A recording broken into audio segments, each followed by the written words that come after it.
आप सबको इस्तकबाल करते हुए मैं आज ज़िक्र करूँगी एक ऐसे मौजू पर जो बहुत तकलीफ़देह है। कहा जाता है, बड़ी पुरानी कहावत है, एग्ज़ाम्पल है कि अगर आप एक पेड़ की तरफ मुँह करके 40 दिन तक उसको कोसते रहें तो वो भी एक दिन मुरझा जाता है। हमारी पुरानी बुज़ुर्ग ख़वातीन जो हैं वो हमें इस तरह के कहानियाँ तो सुना गईं, लेकिन शायद हमने अमल करना नहीं सीखा उस पर।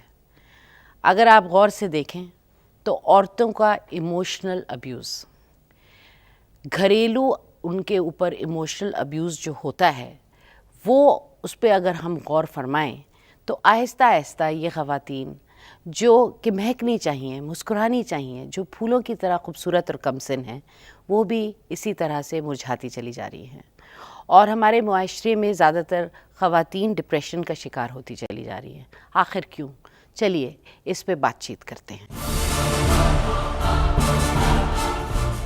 आज हमारे स्टूडियो में प्रोग्राम आखिर कब तक में कुछ मखसूस हमारे मेहमान हैं जिनसे अब हम बात करेंगे, और आज का मौजू है इमोशनल अब्यूज़। मिलाते हैं आपको हमारे मेहमानों से। सबसे पहले तो मिलिए डॉक्टर मनोज के पटेरिया से। ये एक साइंटिस्ट हैं और डॉक्टर M.A. हक जो कि साइंस के ऑथर हैं, और हमारे साथ फौजिया मकसूद हैं जो कि फैकल्टी में डिपार्टमेंट ऑफ एजुकेशन में काम करती हैं। तो चलिए आज शुरू करते हैं अपनी गुफ्तगू। हमारा मौजू है, जैसे कि आप लोग जानते हैं, इमोशनल अब्यूज़। ये एक ऐसा क्राइम है जिसके बारे में लोग जानते तो हैं और काफ़ी ज़बरदस्त पार्टिसिपेशन भी है उसका, लेकिन बहुत कम ऐसे सल्यूशंस हैं या बहुत कम ऐसी जगहें हैं जहाँ पे औरतें जाके अपनी तकलीफ़, ये जो मेंटल टॉर्चर है और जिस तरह के इमोशनल आहिस्ता आहिस्ता एक औरत जो है घुल के ख़त्म हो जाती है और एक खिलता हुआ फूल, एक खूबसूरत मुस्कुराता हुआ चेहरा जो है वो आहिस्ता आहिस्ता डूबते डूबते बिल्कुल मुरझा जाता है। इसके बारे में आज हम बात करेंगे और हम चाहते हैं कि हमारी ऑडियंसेस खुल के पार्टिसिपेट करें। तो बताइए इसके बारे में आपका क्या ख्याल है फौजिया? इमोशनल अब्यूज़ को समझने के लिए ये जानना ज़रूरी है कि होता क्या है और ये क्यों होता है। इमोशनल अब्यूज़ एक ऐसा अब्यूज़ है जिसमें कि जो अब्यूज़र होता है वो विक्टिम को इतना ज़्यादा ट्रॉमेटाइज्ड कर देता है, इस तरह का बिहेवियर उसके साथ प्रेजेंट करता है कि जो विक्टिम होता है वो एक स्ट्रेस डिसऑर्डर से गुजरने लग जाता है, साइकोलॉजिकली ट्रॉमेटिक हो जाता है। उसका तरीका बहुत आसान होता है। जो अब्यूज़र होता है वो येल कर सकता है, उस पर चिल्ला सकता है, उनको ऐसी चीज़ों के लिए मजबूर कर सकता है जो वो करना नहीं चाहते हैं। और भी तरीक़े हैं, मैं आपको बताऊं। सबसे बड़ा तरीक़ा है इंडिफरेंस है कि आपकी वो बीवी है या वो आपकी मैंने तो बहुत कम ऐसा देखा है कि बाप ऐसा करे, लेकिन कुछ तबकों में अफसोस के बाप और भाई भी ऐसा करते हैं, लेकिन ज़्यादातर हम देखते हैं कि ससुराल में इस किस्म का ट्रीटमेंट शुरू होता है। तो मेरे ख्याल में एक लड़की बहुत ज़्यादा उम्मीदें और ख्वाब लेके अपने ससुराल जाती है और वहाँ से उसके आहिस्ता आहिस्ता जो है वो निढाल होनी शुरू होती है। उसको जब कंपेयर करना शुरू किया जाता है कि वो तो ऐसे करती है, तुम ऐसे नहीं कर पाती हो, या तुम इस काम के लायक हो ही नहीं, ये तो बचपन से शुरू हो जाता है। जी। तो उसका जो कॉन्फिडेंस लेवल होता है वो इस कदर लो हो जाता है, इतनी लो एस्टीम्ड हो जाती है कि भी वाकई में वो कोई भी काम नहीं कर पाती है, कोई चॉइसेस ही नहीं रहते, कोई चॉइस नहीं रहती। वो इतनी ज़्यादा डिप्रेस हो जाती है, एंग्जाइटी लेवल इतना बढ़ जाता है कि वो जो चीज़ें कर भी सकती थी वो भी करने के लायक नहीं रह जाती। ठंडे रहते हैं, पसीना आता रहता है, लो ब्लड प्रेशर हो जाता है और डिप्रेशन का शिकार हो जाती है। और जब से वो पैदा होती हैं और जब से उनकी शायद शादी होती है, शादी के बाद तक भी अगर सही पार्टनर नहीं मिल पाता है, अपने आप को वो प्रॉपर्ली नहीं एक्सप्रेस कर पाती हैं, तो उनके साथ ये होता ही रहता है, लगातार होता है। और क्योंकि ये इमोशनल अब्यूज़ के कोई फिजिकल मार्क नहीं होते, ये जो चीज़ होती है आपके सोल को हर्ट कर रही होती है, आपके दिमाग पे ये हावी हो रही होती है। जैसे कहते हैं खंजर चलते हैं तो जख्म तो दिखते नहीं। जी बिल्कुल, दिमाग पे ही हावी होती है। तो वो कई बार ये समझ ही नहीं पाती कि उसके साथ इमोशनल अब्यूज़ भी हो रहा है। उसका कहना होता है कोई बात नहीं, मारते तो नहीं है, डांट देते हैं। ये फीलिंग के साथ वो जी रही होती है कि कोई बात नहीं, चलो तो कोई नहीं, अपने नजरों में गिरती चली जाती है, बहुत ज़्यादा नहीं होती। चलिए पहले हम एक स्टोरी देखते हैं इसी से रिलेटेड और फिर वापस आते हैं और गुफ्तगू जारी रखते हैं। जी ज़रूर।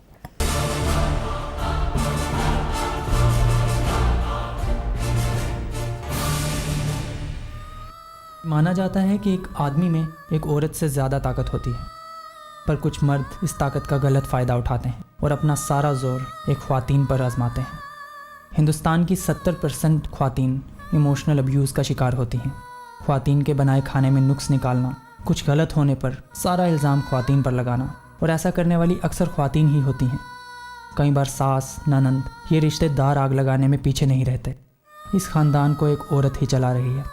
अपने खामिंद के दिमाग के कमज़ोर होने पर इस खातून के ससुराल वालों ने इनका साथ पूरी तरह से छोड़ दिया। फिर भी कमलेश नाम की इस खातून ने कभी हार नहीं मानी और अपने बच्चों के साथ साथ अपने खामिंद का भी पेट पाल रही है। हमें अपनी आवाज़ बुलंद करनी चाहिए और इमोशनल अब्यूज़ का शिकार होने वाली ख्वातीन का साथ देना चाहिए। देखिए, ऐसा है कि जैसे कि अभी हमने देखा कि औरत ही है जो सपोर्ट करती है, औरत ही है जो तकलीफ़ और मुसीबतों के वक्त खड़ी हो जाती है, और जैसे कि अभी उन्होंने दिखाया है कि वो काम भी करती है, अपने शौहर की देखभाल भी करती है और अपने बच्चों को भी बड़ा कर रही है और हर तरह से उनको सपोर्ट कर रही है। तो इस पे आप कुछ रोशनी डालेंगे जनाब? बात तो बिल्कुल सही है कि हमारे यहाँ के रस्म और रिवाज के मुताबिक औरतों को ही घर देखना होता है और घर की देखभाल करने को कोई मतलब आम जबान में काम माना ही नहीं जाता है। ये मान लिया जाता है कि वो तो औरतों को करना ही है, वो करती ही हैं। It's an unpaid job. हाँ, जो भी हो। और बहुत सी औरतें जो कि नौकरी भी करती हैं, साथ में घर भी देखती हैं, तो दोनों काम उनको करना होता है, तो उनके लिए परेशानियां ज़्यादा होती हैं, स्ट्रेसफुल हो जाता है। हाँ, और ख़ास करके अगर वो नौकरी उनकी ऐसी हो जिसमें कि वक्त की पाबंदी है, तो उस हालत में ये होता है कि उनको अपने नौकरी में जो वक्त देना है वो तो देना है, उसके अलावा घर में भी देना होता है। तो इस वजह से औरतों के ऊपर एक तरह से ये कहा जा सकता है कि बोझ ज़्यादा हो जाता है और निस्बतन मर्दों पे कम होता है। लेकिन हम इसको बिल्कुल जनरलाइज भी नहीं कर सकते हैं, ये नहीं कह सकते हैं कि हमेशा ऐसा ही हो। एक बात तो ये है। दूसरी चीज़ ये है कि कई बार ऐसा भी होता है कि इसका दूसरा पहलू भी होता है कि औरतें जो हैं वो ऐसी सिचुएशन क्रिएट कर देती हैं कि पूरा जो फैमिली का जो माहौल है, जो उनके ख़ानदान का जो माहौल है, वो बिगड़ जाता है। तो वो भी इसका एक एस्पेक्ट है। आप इसके बारे में क्या कहना चाहेंगे? मुझे लगता है कि दोनों पहलुओं पर अगर हम गौर करते हैं तो ये देखते हैं कि एक जो रिस्पेक्ट है एक दूसरे का, वो इसमें संबंध में बहुत ज़्यादा महत्वपूर्ण है और ख़ास तौर पर एक सेल्फ रिस्पेक्टिंग व्यक्ति ही अगले का रिस्पेक्ट ठीक ढंग से कर सकता है, ऐसा माना जाता है आमतौर पर। तो ये इसका एक समाधान हो सकता है। तो सबसे बड़ी बात है कि समाज में एक दूसरे के प्रति रिस्पेक्ट बढ़ाना और ख़ास तौर पर जो इमोशनल एब्यूज़ की जो चर्चा हो रही है, मानसिक प्रताड़ना की जो चर्चा हो रही है, उसमें हम एक दूसरे का सम्मान करके उस समस्या से निजात पा सकते हैं। आप लोगों से भी मैं कहना चाहूँगी कि आप लोग इस पे रोशनी डालें, इस पे बात करें। मेरे हिसाब से मेंटल टॉर्चर फिज़िकल टॉर्चर से भी वर्स है जी। क्योंकि इस केस में पहले तो कोई प्रूफ नहीं है कि आपने उसके साथ ऐसा कुछ कर रहे हो, और वो उससे भी ज़्यादा बुरा असर डालता है क्योंकि आदमी अपने खुद के खिलाफ हो जाता है, नेगेटिव हो जाता है, और उसे फिर जैसे इन्होंने पॉइंट आउट किया कि ये लगने लगता है कि मैं कुछ नहीं कर सकता, मुझे ये बोल रहे हैं, ऐसा बोल रहे हैं, तो ये मैं ऐसा कुछ नहीं कर। क्यों? आखिर सवाल ये है कि हमारे समाज में ऐसा क्यों होता है? मैम, मैं इस बारे में बोलना चाहूँगी। जी, ज़रूर। कि जैसा कि हर कोई जानता है, हमारी जो सोसाइटी हमेशा से एक मेल डोमिनेटेड सोसाइटी कही जाती है। इस सोसाइटी में जब वुमन, मैं ये हर किसी के बारे में नहीं कह रही हूँ, लेकिन एक जनरल आइडिया बता रही हूँ कि ये इमोशनल अब्यूज़ शुरू क्यों होता है। अगर आप देखेंगे कि वुमेन जब आगे निकल रही है, मर्दों से भी आगे बढ़ रही है, तो ऑब्वियस सी बात है, जैसे उन्होंने बताया कि घर में भी वक्त नहीं दे पा रही है, कई बार वर्क प्लेस की अपनी अलग टेंशन्स होती हैं, तो कहीं ना कहीं जेंट्स को, मेल्स को ये लगने लग जाता है कि शी इज़ गोइंग, मेरे कंट्रोल से बाहर हो रही है। लेकिन ये तो अक्सर बच्चियों के साथ बहुत शुरू से ही शुरू हो जाता है। तो पेरेंट्स भी अक्सर यही चाहते हैं कि बच्चे जो हैं वो कंट्रोल के अंदर हैं, वो हमेशा तो कंट्रोल फ्रीक्स। जी, वो कंट्रोल फ्रीक, एक डोमिनेंस हमारा बना रहे, मेरे कंट्रोल से कभी बाहर न जाना पाए, मेरा पावर लूज ना हो जाए। तो आइए गुफ्तगू करते हैं। इस एपिसोड में हमारा आज का मौजू है इमोशनल अब्यूज़, जो कि बहुत ही खामोशी से होता रहता है और लोगों को पता भी है, लेकिन उसके बारे में कुछ किया नहीं जाता। तो जी, आप कह रहे थे? मैं जो चर्चा चल रही थी कि बच्चियों के साथ और महिलाओं के साथ ये जो एब्यूज़ की चीज़ें होती हैं, मैं ले जाना चाहूँगा आपको हमारी परंपरा की ओर, जो हमारी गांव की परंपरा है और जहाँ से हम बहुत सारे लोग आते हैं। तो हमने देखा है कि, और आज भी प्रचलन में है कि हर लड़की, हर महिला किसी न किसी रिश्ते में होती है, पूरे गांव के रिश्ते में होती है। कोई हमारी कोई लड़की है तो उसका कोई भाई होगा, कोई चाचा होगा, कोई ताऊ होगा, कोई मौसी होगी, बुआ होगी, आंटी होगी, चाची होगी। इस तरह से एक पूरा गांव का माहौल आपस में ऐसा बना होता है जहां हम रिस्पेक्ट करना सोचते हैं, जिसकी मैं शुरू से बात कर रहा था। और वो जो आज जो पूरे समाज में शहरीकरण में जो ये एब्यूज़ की घटनाएं ज़्यादा हो रही हैं, एक सम्मान घटा है और असम्मानजनक स्थितियां पैदा हो गई हैं, सड़क चलते, राह चलते, बाज़ार में, वर्क प्लेस में, घरों में, इधर उधर। सबसे ज़्यादा तकलीफ तो अपनों से होती है। जी, ये स्थिति इसीलिए पैदा हुई है क्योंकि वो जो अपनापन है वो कहीं ख़त्म हो गया है भाग दौड़ में या कंपटीशन में, या जो भी एक वेस्टर्नाइजेशन जो हमारे समाज का हो रहा है। बल्कि मैं तो यहाँ तक कहता हूँ, हमारे माशरे में कुछ ना कुछ एक सैडिस्टिक एलिमेंट आ गया है। आपका कहना ठीक भी हो सकता है। मैं तो यहाँ तक, हाँ, मैं तो यहाँ तक मानता हूँ कि जो हमारे बच्चे, मुझसे एक महिला ने एक इंटरनेशनल प्लेटफॉर्म पर पूछा, जब मैं बाहर था, एक अफ्रीकन महिला ने पूछा कि क्या कारण है कि भारत के बच्चे दुनिया में एक्सेल कर रहे हैं, उत्कृष्टता अचीव कर रहे हैं, दूसरे देशों के क्यों नहीं कर पा रहे हैं। इवन अमेरिका और यूरोप भी इससे कंसर्न हैं, चिंतित हैं। वहाँ भी कहा जा रहा है कि इनसे बचो, इन पर आपने पहले रूल किया है, लेकिन आज भारतीय बच्चे सब जगह छाए हुए हैं और ये आगे बढ़ के आपका सारा कंट्रोल कर लेने वाले हैं। मुझे लगता है कहीं ना कहीं हमारे समाज में जो उनको स्नेह, प्यार और जो सिक्योरिटी, सोशल सिक्योरिटी जो हमारी अलग तरह की है, एक सब रिलेशन में एक दूसरे से बंधे हुए हैं गांव में, वो बहुत स्ट्रेंथ देती है हमारे बच्चों को, सोशल सिस्टम। इससे वो बच्चे हमारे एक्सेल कर पाते हैं। ये नहीं टूटना चाहिए, ये टूट रहा है, जो चिंता की बात है। और इसके लिए जैसे मैंने कहा कि सम्मान, रिस्पेक्ट आपस में बहुत ज़रूरी है। तो चलिए कुछ बाइट्स देखते हैं और उसके बाद बात करते हैं।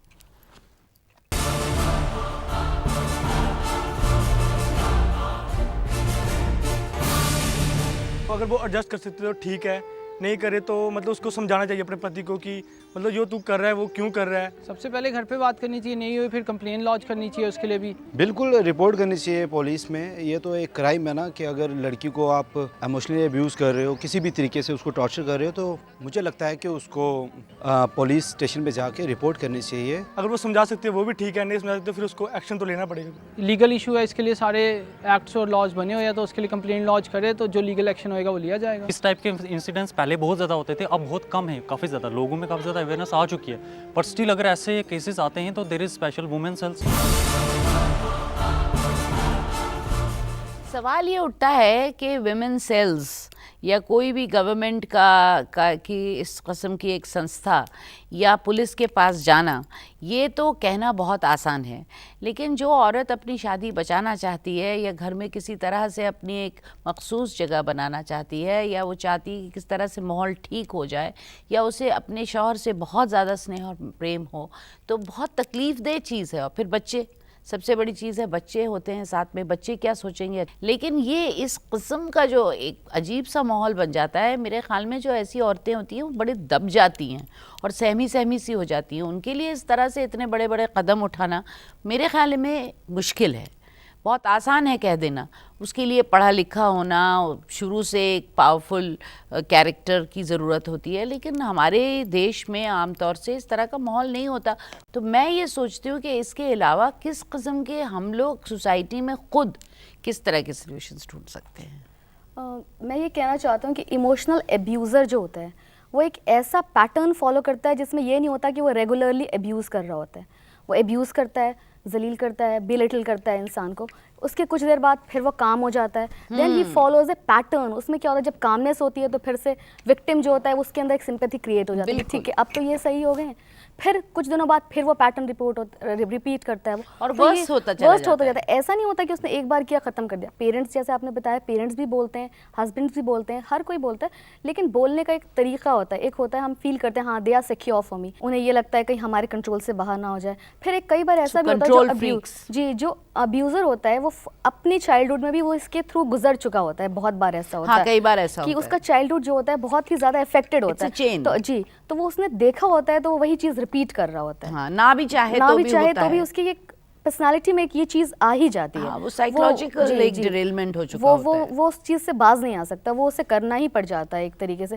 फिर कई बार जेलसी एक रीज़न बन जाती है, जब एक वुमन को इमोशनल अब्यूज़ करती है तो उसके अंदर ये होता है कि मैं उस सामने वाले को बिल्कुल अपने सामने कॉम्प्लेक्स्ड फील कराऊँ, इन्फीरियर फील कराऊँ, उसकी ये भी फीलिंग होती है। तब एक वुमन जनरली जो करती है दूसरी वुमन को इमोशनल अब्यूज़, उसकी एक ये वजह भी होती है जेलसी। देन कई बार पॉसेसिवनेस इतनी ज़्यादा बढ़ जाती है कि वो चाहता है कि विक्टिम आइसोलेट हो जाए, उसे इतना इमोशनली अब्यूज़ कर दिया जाए कि वो एकदम आइसोलेट हो जाए, किसी से मिले ना, किसी से बात ना करे, वो बिल्कुल हर किसी से जुदा हो जाए। और लड़कियां जो हैं वो अक्सर ये चाहती हैं कि उनकी शादी किसी भी तरह से जी, चले, कि वो और बची फिर रहे बच्चे जब शादी। हो जाते हैं तो फिर तो तो, बिल्कुल ही मतलब एक इकोनॉमिकल प्रॉब्लम भी हो जाता है, फाइनेंशियल प्रॉब्लम भी हो जाता है, इमोशनल अटैचमेंट बहुत ज़्यादा हो जाता है, क्योंकि लड़की जो है वो एक घरेलू तो है ही, कहीं ना कहीं कितनी भी बाहर निकली हुई हो, जितना भी काम कर रही हो, कितना भी शोहरत याफ्ता हो, कितना भी मशहूर हो, लेकिन वो सक्सेस जो है वो उसके लिए इतना इम्पोर्टेंट नहीं होता जितना कि उसके लिए उसके रिश्ते होते हैं। और मैम मुझे ये लगता है कि कई बार तो ऐसा होता है कि इमोशनली जो अब्यूज़ड होते हैं वो समझ ही नहीं पाते कि वो अब्यूज़ किए जा रहे हैं जी। वो अपने अब्यूज़ को रिकॉग्नाइज ही नहीं कर पाते हैं। उन्हें लगता है ये एक नॉर्मल बिहेवियर है कि अभी ये नाराज़ हैं, कुछ देर में मान जाएंगे, लेकिन जब ये चीज़ हद से ज़्यादा बढ़ जाती है और उनके अंदर खुद ये फीलिंग आने लग जाती है, टिमिडनेस आने लग जाती है कि अब क्या होगा, अब क्या होगा, कहीं डांट ना दें, कहीं चिल्ला ना दें। बढ़ते वो बेविल्डरमेंट और एक टोटली मतलब ये कि समझ में नहीं आ रहा है क्या हो रहा है, हर क्यों हो वक्त रहा है, क्या intimidated मुझ रहने में लग कोई जाते खामी हैं। है, क्या मुझ जी। में कोई कमी है, क्या मुझसे कोई गलती हो रही है, नहीं कुछ तो मैं कर नहीं रही हूँ, फिर और कोशिश की जाती है। उसमें जो विक्टिमाइजर है वो मजे लेने लगता है और मेंटल और वो हरासमेंट बिल्कुल पपेट हो जाती है उसकी, जो एक जिसे कहते हैं ना कि कठपुतली को नचाते रहते हैं। इससे पहले मैं एक उदाहरण देना चाहूँगा। एक सर्वे किया गया, आपने साइंटिफिक एनालिसिस की बात की, एक सर्वे किया गया, छोटा सा उदाहरण है कि हम किस तरह से हमारा पर्सपेक्टिव चेंज हो जाता है डिफरेंट परिस्थितियों में। 100 लोगों से पूछा गया, क्या आपकी वाइफ के पेरेंट्स की प्रॉपर्टी में आपको हिस्सा मिलना चाहिए?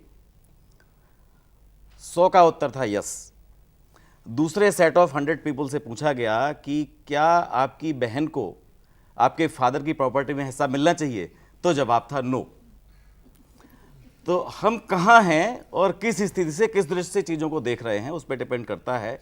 और अगर हम स्वयं ये एनालाइज कर पाएँ और देख पाएँ कि हमें कहाँ पर किस स्थिति में किस प्रकार से अगले की भावनाओं का भी सम्मान करना है और उस तरह से हम निर्णय लें, तो मुझे लगता है ज़्यादा महत्वपूर्ण होगा। यहाँ पे मैं ये कहना चाहती हूँ कि शायद हमारे देश का माहौल ज़रा जी, हमारी सोसाइटी ऐसी होती है बहुत ही ज़्यादा जो फैमिली ओरिएंटेड और जॉइंट फैमिलीज़ का जो एक हिसाब किताब है उसमें बहुत सी अच्छी बातें हैं। बच्चे आपके बहुत प्यार से एक दूसरे के साथ पल जाते हैं, आपके पास कंपनी होती है, जेठानी, जी, सब अपना साथ में मुमानिया, ये वो बहुत अच्छा माहौल रहता है। औरतें जो जैसे जैसे उम्र में बढ़ती जाती हैं उनको भी अप्रिशिएट करना चाहिए ताकि वो इतना ज़्यादा इनसिक्योर ना हो जाएं कि वो उनका जो अंदर के बुरा इंसान है वो ऊपर आ जाए।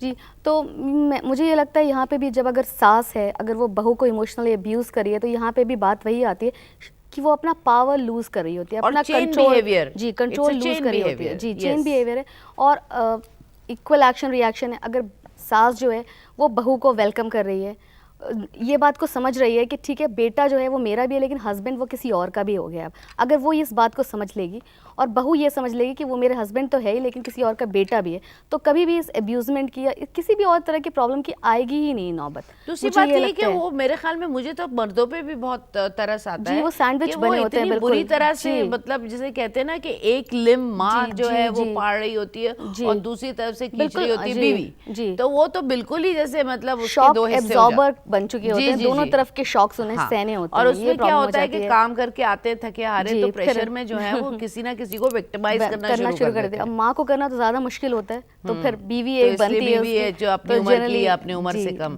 मेरी समझ में नहीं आ रहा है कि क्या ये परसेंटेज या ये जो फीसद का हिसाब रखा जाए, फैमिली का हिसाब रखा जाए, क्या इतना ज़्यादा है कि जैसे कि हर फैमिली में ऐसा होता है? मुझे ये बात सही नहीं लग रही है।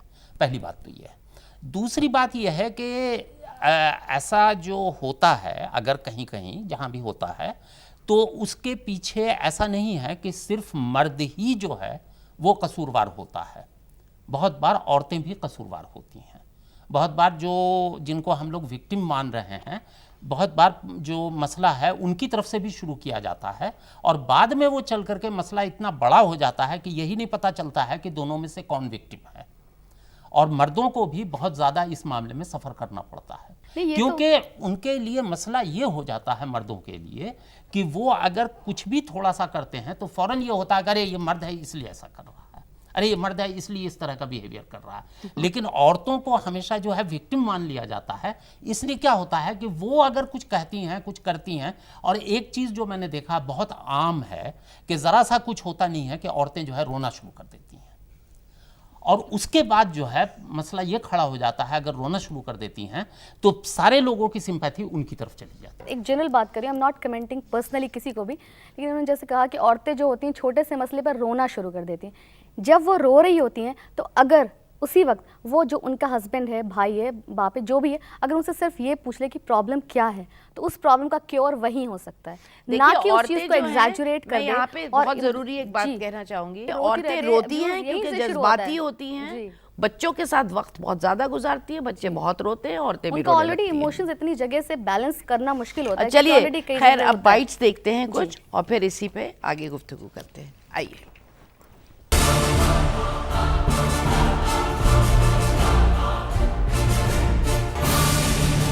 कुछ भी हो सकता है, साइकोलॉजिकल रीज़न हो सकते हैं इसी चीज़ के, या डोमिनेटिंग नेचर होगी किसी चीज़ की, या कोई भी पर्सनल इश्यूज हो सकते हैं। ड्रिंक करके मैक्सिमम मतलब घर में वो मार पिटाई होती है तो वो ड्रिंक करके आते हैं। कई बार एक बंदा जो है वो साइको है। अभी के टाइम पे अगर आप देखोगे ना तो मेंटली प्रॉब्लम एक मेरे हिसाब से बहुत बड़ा इशू है। बाहर का ऑफिस का गुस्सा उधर आके अपनी बीवी पे निकालना, मतलब तूने बड़ी बातों पे मतलब उसको फ्रस्ट्रेशन निकालते हैं, तो हो सकता है मे भी मतलब मेंटली वो अपसेट हो। उसमें भी कई बार वो मेंटल इल है, तो इस तरह के इश्यूज़ हैं, डिफरेंट इश्यूज़ हैं, जिसकी वजह से वो डोमेस्टिक वायलेंस के लिए ज़्यादातर मतलब घर में इस तरह की चीज़ें होती रहती हैं। जो इमोशनली जब स्टेबल नहीं होता बंदा उसकी वजह से होता है। ये आप इमोशनली स्टेबली ये होता है, सिचुएशनल भी होता है, कुछ तो डिसऑर्डर होता है, और डिसऑर्डर फ्यू है, बट मोस्ट ऑफ क्वांटिटी में आप देखोगे तो वो सिचुएशनल ही है।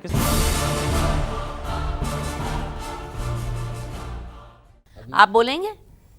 हाँ लाइए ज़रूर।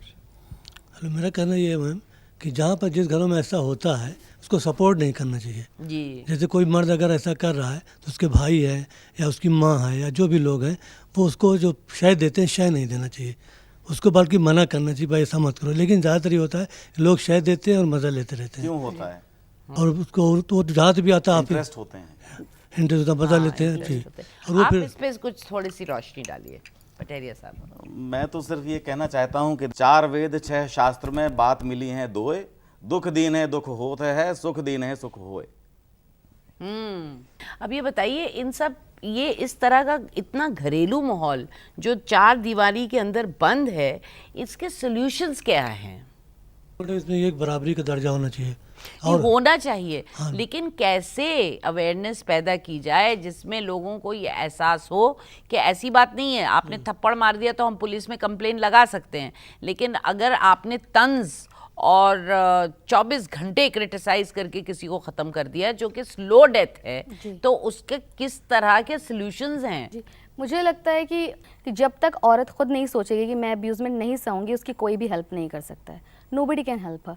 उसे खुद ही नो कहना पड़ेगा और इस चीज़ को आइडेंटिफाई करना पड़ेगा कि वो अब्यूज़ हो रही है। विक्टिमाइज होना और विक्टिमाइज ना होना, ये डेफिनेटली एक औरत के बस में है, लेकिन मेरे ख्याल में जो इंसान विक्टिमाइज करता रहता है और इतने सालों से विक्टिमाइज कर रहा है वो बदल नहीं सकता। वो बदल नहीं सकता मैम। और उसमें यही है कि औरत को एक स्टैंड लेना पड़ेगा, उसको तकलीफदेह स्टैंड है, उसको नो बोलना ही पड़ेगा। जी, उससे नो बोलना पड़ेगा, क्योंकि अगर जब तक वो ये नहीं बोलेगी अब्यूजर कभी नहीं रुकने वाला। वो कुछ वक्त के लिए अपना जो बिहेवियर वो बेहतर कर सकता है, कि उसे ये डर होता है कि उसे छोड़ के ना चली जाए। आप अच्छी बातें कर रही हैं, साइकोलॉजिकली साइकोलॉजिस्ट आपको बताएंगे कि एक विक्टिमाइजर जो है, अगर उसका विक्टिम जो है विक्टिमाइज नहीं हुआ तो वो दूसरा विक्टिम ढूंढता है। वो क्योंकि उसकी एक टेंडेंसी ऐसी हो चुकी होती है। जी, क्योंकि फिर वो मजा खत्म हो गया उसके लिए। बिल्कुल सही बात है। He feeds on that. He feeds on that. और फिर अगर हम दूसरी तरफ के सॉल्यूशंस की बात करें तो जैसे कि ऑर्गेनाइजेशंस हैं कुछ जो हेल्प कर सकते हैं, अगर आप अप्रोच कर सकें, कुछ